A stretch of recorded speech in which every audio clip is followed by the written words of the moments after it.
Southeastern Mississippi, southeastern Greene County in southeastern Mississippi until 2 a.m. Central Daylight Time.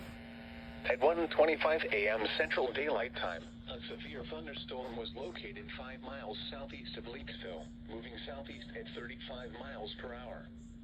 Hazard, 60 miles per hour wind gusts. Source, radar indicated.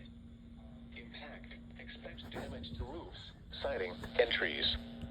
Locations impacted include Leakesville, Chunchula, Gulfcrest, and Wilmer. For your protection, move to the lowest floor of a building. Damaging wind and continuous cloud-to-ground lightning are occurring with this storm. Move indoors immediately. Lightning is one of nature's leading killers. Remember, if you can hear thunder, you are close enough to be struck by lightning.